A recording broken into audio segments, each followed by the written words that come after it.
짠! 네, 시작하겠습니다. 네.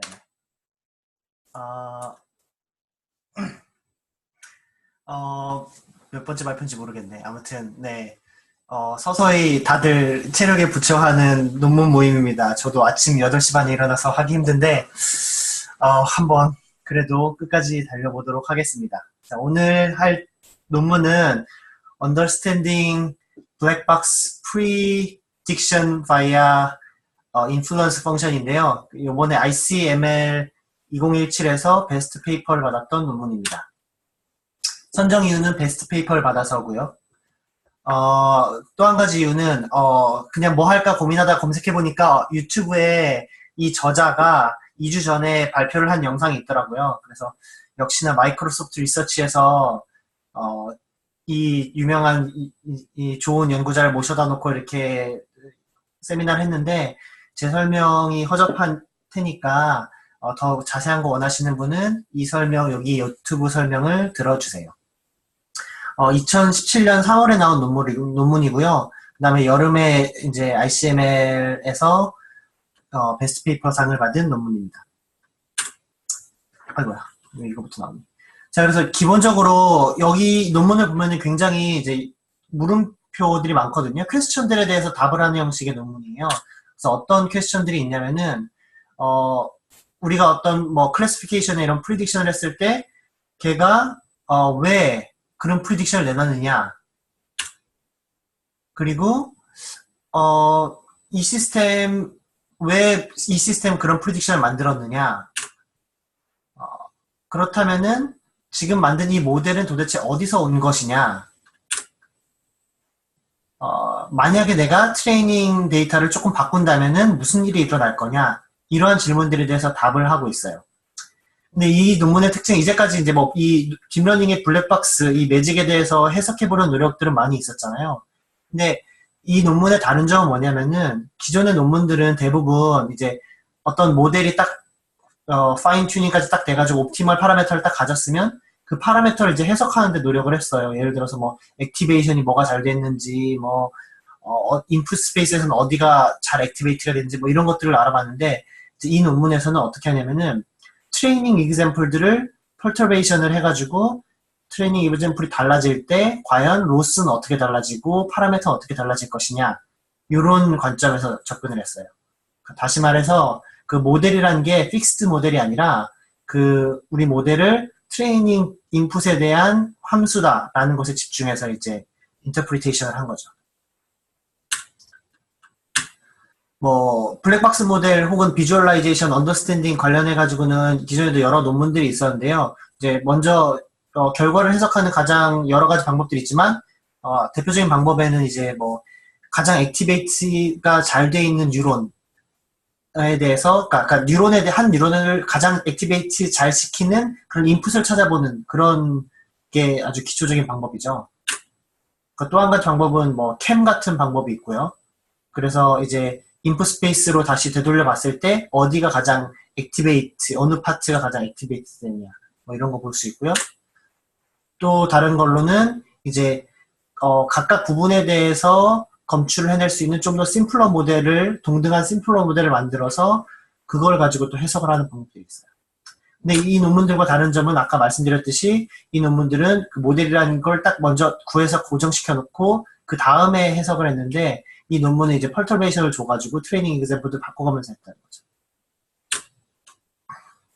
그래서 궁극적인 질문은 만약에 이제 트레이닝 이그젬플을 바꾸거나 없애거나 했을 때 그것이 모델 혹은 로스에 어떤 영향을 줄 것인가에 대해서 답을 하는 논문입니다.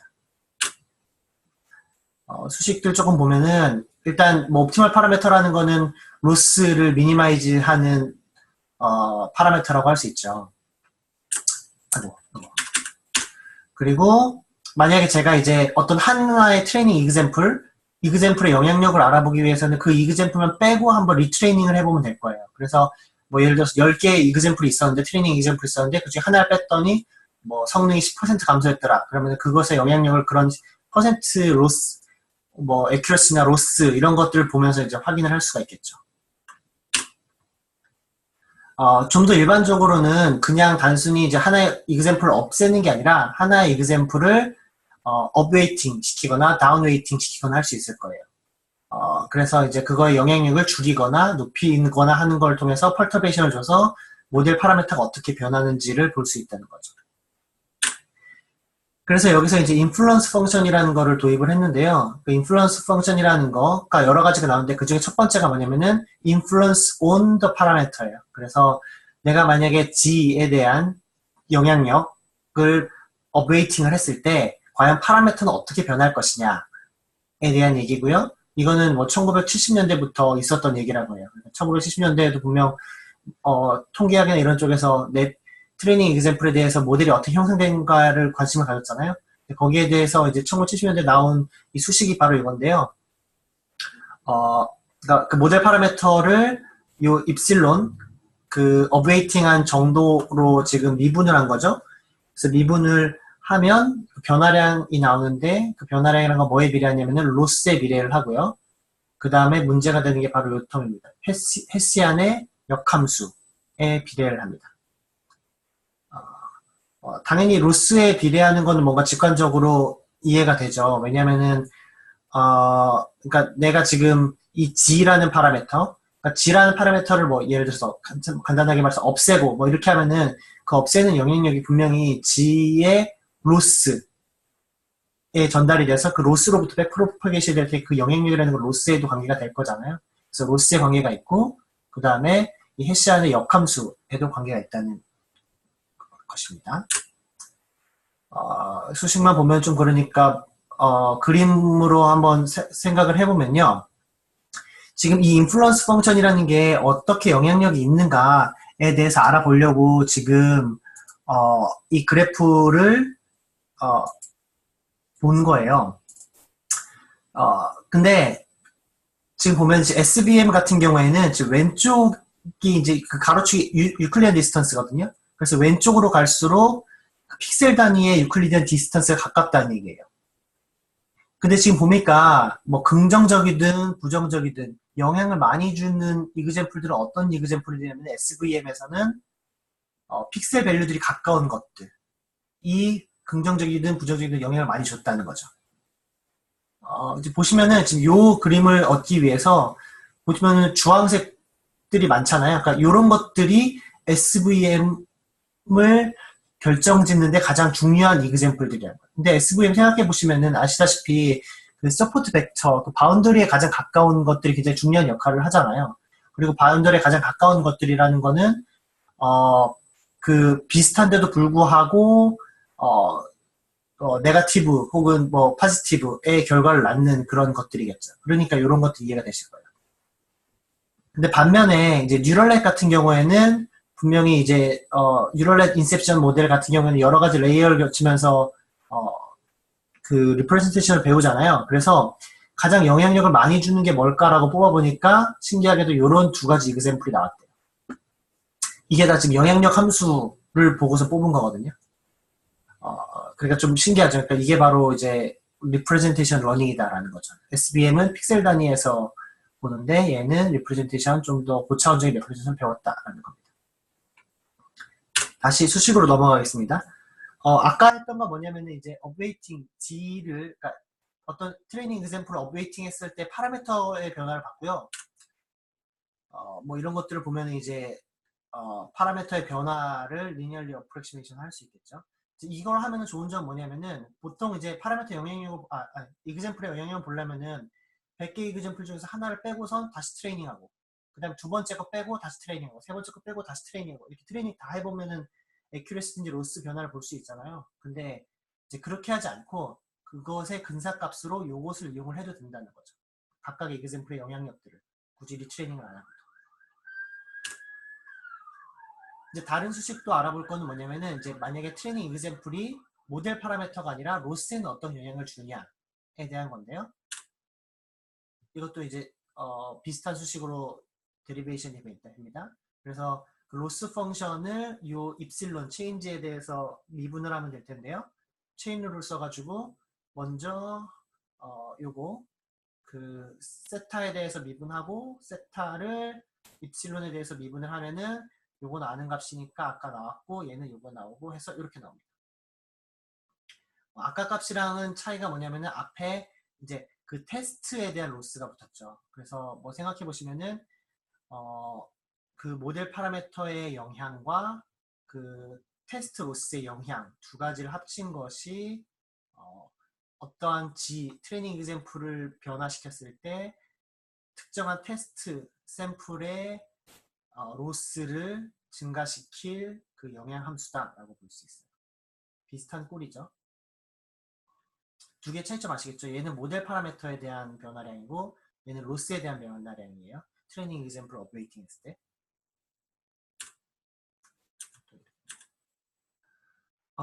이제 마지막인가요? 마지막으로 볼 거는, 아까는 이제 모델 파라미터의 변화, 그 다음에 로스의 변화를 봤는데, 이번에는, G를 업웨이팅 하지 않고, G를 또 다른 인풋, 그러니까 예를 들어서 X에, 그 인풋 이미지에다가 노이즈를 추가한다든지, 약간의 뭐, 로테이션을 시킨다든지 하는 듯이, 이 변형을 줬을 때 그 변화량, 인풋 스페이스의 변화량과는 어떤 관계가 있느냐라는 거를 이제 디라이브 한 건데요. 이 경우에는, 이제 매스 그러니까 예를 들어서 그 전체를 G를 아예 없애고 이제 새로운 거를 추가할 수도 있지만 뭐 일정 부분만 영향력을 줄이고 요거 일정이 뭐 0.8 대 0.2 뭐 이런 식으로 할 수 있잖아요. 그래서 이제 매스를 무브할 때 어떻게 되느냐라는 건데 그 방법은 G의 영향력을 빼고 G의 로스의 부분을 빼고 그 다음에 새로운 것의 로스의 영향력을 더하면 되겠죠. 그리고 그것의 데리베이션은 이렇게 되고요.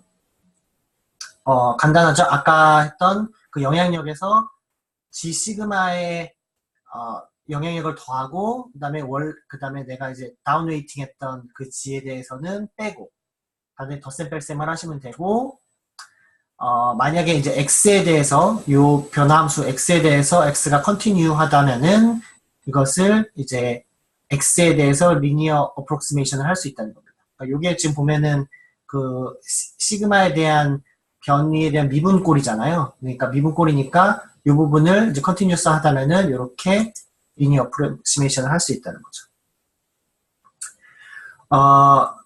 그래서 결론적으로 G의 이펙트, 그러니까 G를 G 다시로 변화시켰을 때는 로스에 대한 영향은 어떻게 되냐면은 아까랑 비슷한 식인데 아까는 여기 지금 세타에 대해서만 있었는데 여기 지금 그 그레디언트 X에 대한 하나가 추가됐죠. 그래서 이렇게 됩니다. 그래서 정리를 하면은 지금까지 세 개의 수식이 나왔는데요. 첫 번째는 파라미터에 대한 영향력, 두 번째는 로스에 대한 영향력, 세 번째는 X 인풋 스페이스를 변화시켰을 때 어떻게 되는지에 대해서 세 가지 수식이 있고요. 이 세 가지 수식을 이용하면은 다양한 것들을 해석을 할 수 있다라는 이야기입니다. 아무래도 이 셋 중에서는 그 요 두 번째 게 가장 많이 쓰이는 것 같아요. 그러니까 내가 만약에 뭐 트레이닝 example을 없애면 어떤 변화가 일어날까 이런 거. 여기까지 혹시 질문 있으신 분 있으신가요? 질문 있으신 해, 분? 해시안은 뭐에 대한 해시안인가요? 요 로스를 한 번 더 미분한 거예요. 요 오른쪽 로스요. 요 트레이닝 example에 대한 로스. 네. 그럼 넘어가겠습니다. 수식 많이 봤으니까 예제를 한번 들어보면요. 그 논문에서는 로지스틱 리그레션을 예제로 해서 한번 설명을 하고 있어요. 그래서 요 수식을 이제 로지스틱 리그레션에다가 대입을 하면 이런 수식이 나오거든요. 이건 시그모이드고요. 그래서 이제 뭐 설명을 어떻게 하고 있냐면은 이 그래프 보는 방법은요. 일단 7과 1을 구분하는 그런 태스크인데요. 초록색이 나타내는 거는 트레이닝 example이 7이고 테스트 example이 7인 경우고요. 빨간색은 트레이닝 example이 1이고 테스트 example이 7인 거예요. 그러니까 다시 말해서 그러니까 positive example이 어떤 영향을 주는지, 네거티브 example이 어떤 영향을 주는지에 대한 얘기고요. 그 세로축이 지금 그라운드 트루스라고 생각하시면 돼요. 그리고 가로축은 뭐냐면은 그라운드 트루스에서 수식 하나를 빼먹었을 때 어떤 영향이 있는지. 만약에 수식을 하나를 빼먹었는데도 정확하게 동작한다라고 한다면은 얘가 대각선으로 나올 거예요. 왜냐면 이 그라운드 트루스와 똑같은 값이 나와야 되니까요. 자, 첫 번째 그래프는, 이거 사실 이거 그래프 그렇게 중요한 그래프는 아닌데, 첫 번째는 뭘 해봤냐면은, 여기서 이 트레이닝 로스 부분을 빼봤어요. 그러니까, 지금 우리가 지금 측정하고 있는 게 뭐냐면은, 업웨이팅 G를 했을 때 로스가 어떻게 변하는 거냐라는 거거든요. 거기에서 이 트레이닝 로스 텀, 요 텀을 빼보니까, 어떻게 됐냐면은, 원래는 영향력이 없어야 될 것들인데, 영향력을 많이 가지게 됐다는 거죠. 그리고 반면에 해시안을 뺐더니 여기 중간에 해시안을 뺐더니 어땠냐면 해시안을 빼면 어떤 결과가 나오냐면은 단순하게 X랑 X 테스트랑 X 트레이닝이랑 그 내적하는 결과거든요. 근데 내적한다는 의미는 뭐냐면은 단지 그거잖아요. 뭐 픽셀 밸류에서 가까우면은 많은 영향력을 주고 픽셀 밸류가 멀면은 거의 영향을 못 주고 뭐 이런 거잖아요. 그러니까 어떻겠어요? 만약에 픽셀 밸류가 가까워가지고 큰 값을 가졌는데 그게 파지티브 샘플이면은 굉장히 좋은 영향을 주겠죠. 근데 반면에 픽셀 밸류가 가까워가지고 얘도 믿을만 해가지고 영향을 많이 줬는데 그 네거티브 이그샘플이면은 안 좋은 결과겠죠. 그게 바로 이 결과예요. 파지티브 이그샘플 같은 경우는 다 좋은 영향을 주는데 네거티브 이그샘플을 제대로 활용을 하지 못하더라. 그 수식이 라는 거죠. 그래서 지금 오른쪽에 이제 그림이 뭘 나타내냐면은 오른쪽에 그림이 뭘 나타내냐면은 이제 테스트 이미지가 이거일 때 얘를 테스트하는데 가장 함풀한 이미지가 뭐였냐라고 해가지고 영향력을 따져가지고 검색해 보니까 이게 나왔다는 거예요. 그래서 얘가 7인데 이게 7이다라고 트레이닝을 시켜버리면은 얘를 테스트하는 데는 힘들다는 거죠. 얘가 없는 게 차라리 이게 7이다에는 도움이 된다는 거예요. 그래서 부분을 자세한 설명을 듣고 보실 분들은 논문의 이 부분을 한번 참고를 해보시고요. 근데 이제 이 서머리 요 세 가지 수식을 이제 계산을 하는 데 있어서 몇 가지 챌린지들이 있는데 첫 번째 챌린지 딱 눈에 보이는 건 이 해시안 인버스죠. 그래서 해시안 인버스, 해시안을 구하는 것도 귀찮은데 해시안의 인버스를 구하면 해시안 매트릭스가 커진다는 건 이제 세타가 파라메터 수가 워낙 많아가지고 딥러닝 같은 경우에 파라메터 수가 워낙 많잖아요. 그러니까 이 해시안 파라메터 수가 많아가지고 엄청 커지면은 이거 해시안 인버스 하는데 한 세월 걸리잖아요. 그래서 이거 어떻게 할 것이냐라는 것에 대해서 문제도 풀었는데요. 어, 이거는 이제 그 옵티마이제이션 쪽에서 많이 연구되는 주제래요. 뭐 옵티마이제이션에서 뭐 역함수, 뭐 해시안의 역함수 이런 거 연구 많이 하잖아요. 그래서 거기에 있는 거를 갖다가 썼다라는 겁니다. 그래서 방법은 H 인버스를 구하는 대신에 H의 어떤 H 인버스의 어떤 벡터를 곱한 것을 어프록시메이션 하는 건 요거를 직접 인버스 하는 것보다 쉽대요. 그래서 요거를 구하는 것은 요 수식을 옵티마이징 하면은 인버스를 구하지 않고서도 옵티마이제이션으로 요 값을 구할 수 있고요. 혹은 이게 이제 전체 샘플에 대해서 트레이닝 샘플에 대해서 하는 건데 트레이닝 샘플이 많거나 뭐 그렇다면은 지금 밑에 보이는 샘플링, 그래서 먼저 샘플링을 하고 그 다음에 이제 반복적으로 이터러티브하게 업데이트해 나가는 방식을 취해 가지고 하는 방법도 있다는 거죠. 아무튼 이거 이제 현실적으로 이제 이 문제를 풀 때, 그러니까 기존에도 인플루언스 펑션이라는 게 70년대에도 있었잖아요. 근데 걔네들은 이제 토이 이그샘플에서만 했다고요. 뭐 100개 이렇게. 근데 이제 그게 딥러닝에 활용될 수 없었던 이유는 파라메터 수도 많고 트레이닝 이그샘플도 많고 그래서인데 이제 이 논문에서는 인플루언스 펑션을 가져오면서 그것을 스케일링업 했다라는 게 굉장히 중요한 컨트리뷰션이 됩니다. 그 중에 하나가 이제 이런 거를 가져다 썼다는 거고요. 이제 또 한 가지 이제 질문은 뭐냐면은 지금 이제 해시안이 이제 파지티브 데피닛을 가정을 했잖아요. 근데 이제 만약에 이제 당연히 이제 글로벌 옵티멈에서는 파지티브 데피닛이 될 텐데 만약에 저희가 트레이닝을 딱 했더니 얘가 어떤 로컬 미니멈에 빠져가지고 어떤 옵티멀한 값을 구했는데 이제 2차 미분값 해시안은 이제 파지티브 데피닛이 아닌 거죠. 이제 그런 경우는 어떻게 하느냐라는 이제 질문에 대해서 어떻게 답을 했냐면은 이제 그 로컬 미니멈 값을 이제 인위적으로 쿼드라틱 펑션으로 만들어 주고요. 그러면 이제 이게 쿼드라틱이 아니더라도 지금 이 폼 자체는 지금 제곱을 곱했으니까 쿼드라틱 폼이죠. 근데 여기에다가 아까 이 로스 원래 로스에다가 하는 게 아니라 이 로스를 가지고 똑같은 인플루언스 펑션을 하자라는 거예요. 얘는 무조건 해시안이 파지티브 데피니션이 있으니까요. 그래서 해보니까 동작이 잘 되더라 라는 겁니다. 그래서 밑에 이제 그래프는 뭐냐면은 그 인플루언스 펑션하고 리트레이닝하고 이제 비교를 한 거예요. 그 리트레이닝이 이제 오리지널 방법이잖아요. 하나의 이그샘플을 빼서 트레이닝하고 하나의 이그샘플을 빼서 트레이닝하고 이런 건데 그것을 이제 어프록시메이션한 게 인플루언스 펑션인데 두 개가 얼마나 잘 작동하는지를 본 건데 대각선 잘 작동하죠. 그리고 해시안을 어프록시메이션 했을 때도 잘 작동하고요. 그리고 로컬 미니마에서 쿼드라틱 펑션으로 바꿔도 대강 잘 작동한다. 라는 세 가지를 임피리컬하게 그래프로 보여주고 있습니다. 마지막 포인트는 지금까지 이제 그 로스 펑션의 그레디언트 해시안 썼는데 이게 만약에 미분 불가능하면 어떡하냐 라는 건데요. 그럴 때는 이제 로스를 미분 가능한 걸로 바꿔라 라는 거예요. 그래서 근사하는 여러 가지 좋은 근사법들이 있잖아요. 그래서 지금 그냥 힌지 썼을 때는 이 뾰족점 때문에 이거 안 되는데 이렇게 근사하는 펑션 썼더니 잘 되더라. 근데 근사하는 게 그냥 이렇게 근사 말고 지금 우리 멍청하게 t 이퀄 0.1 해가지고 굉장히 근사를 못하고 있잖아요. 근사를 굉장히 못해도 잘 되더라 라는 거예요. 그러니까 여기서 말하는 거는 로스 펑션을 대강 스무디드 버전으로 바꿔서 쓰면 된다 라는 걸 말해주는 거죠. 그래서 현실적인 문제 세 가지를 푼 거예요. 해시안 인버스, 그 다음에 여기 지금 논 디퍼런셔블에 대한 얘기, 그 다음에 논 컨벡스에 대한 얘기, 세 가지를 아주 프랙티컬하게 잘 풀었습니다.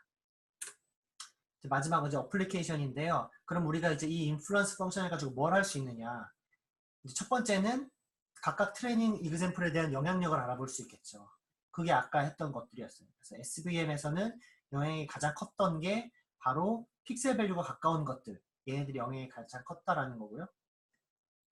그 다음에 반면에 이제 뉴럴렌스에서는 좀 더 고차원적으로 가까운 것들이 뽑혔다라는 거예요.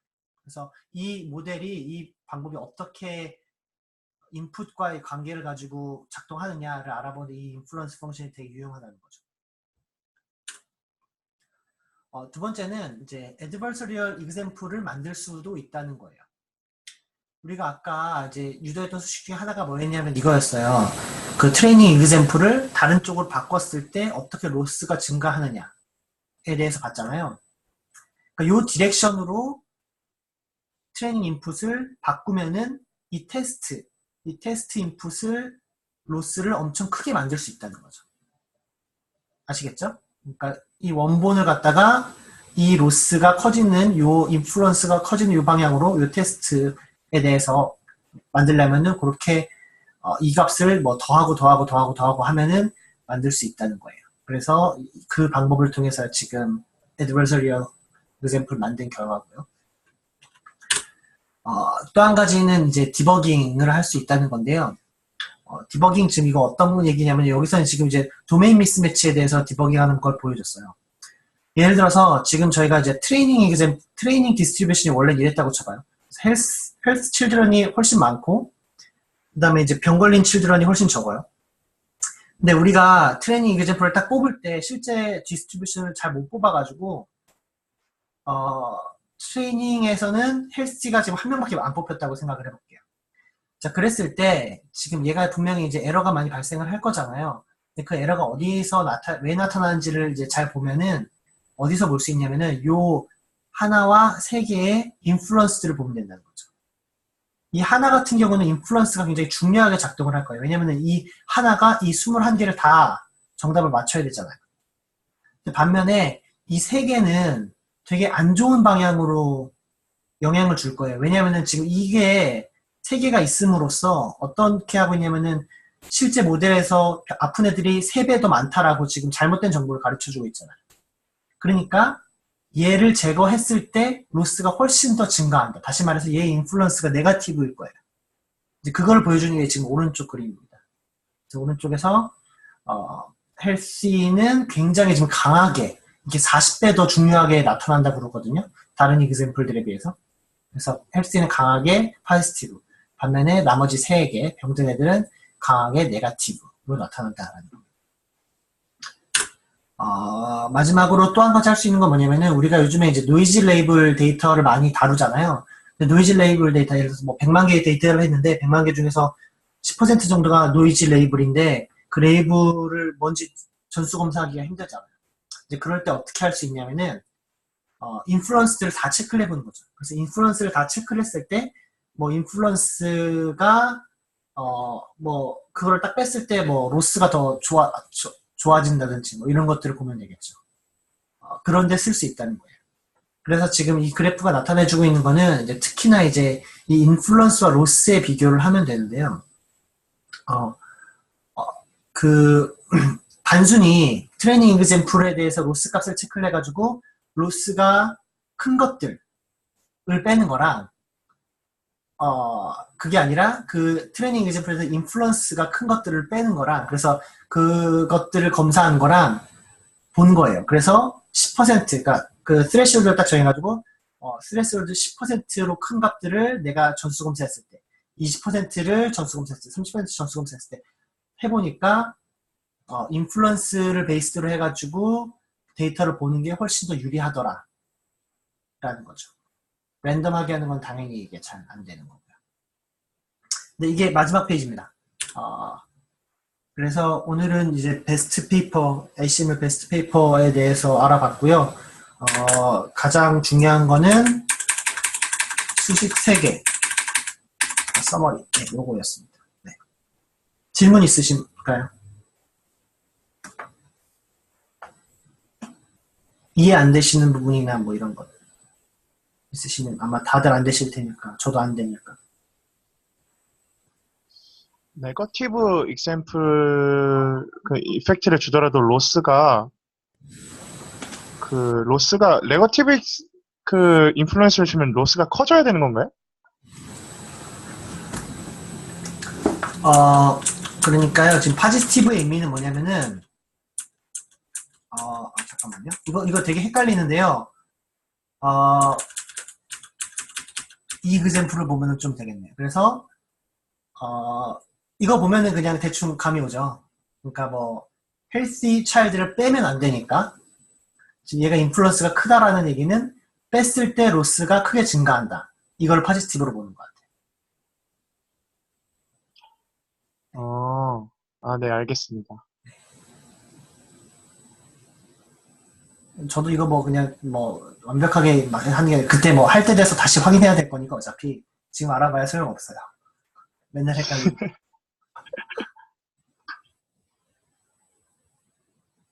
다른 질문 있으신가요? 뭐 이거 어디다가 쓰겠다. 제 생각에는 이거 여기에다가 쓰면은 조금 뭐 괜찮지 않을까. 저도 요즘에 노이즈 레이블에 대해서 되게 많이 스트레스 받고 있는데 트레이닝 example에 대해서 노이즈 레이블 검출하는데 쓰는 것도 되게 괜찮을 것 같아요. 요즘 베이지안 네트워크로 해서 uncertainty 계산해가지고 막 하는 거 있잖아요. 네, 야린갈이 옛날에 했던 거. 그런 거랑도 약간 잘 관련이 있고 좀 재밌어 보이네요. 사실 그런 쪽에 대해 관심이 있었는데. 그쵸. 거기서도 막 뭔가 이렇게 기본적으로 뭔가 여기도 펄터레이션을 준다는 측면에서 약간 베이지안적인 느낌적인 느낌을 주는 것 같아요.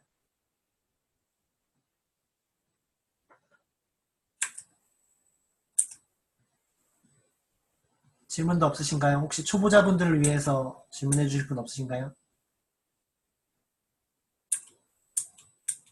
10세고 마치겠습니다. 없으면.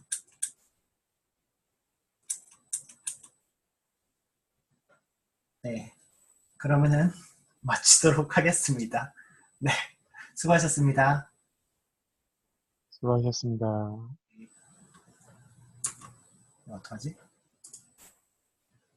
어떻게 끄지?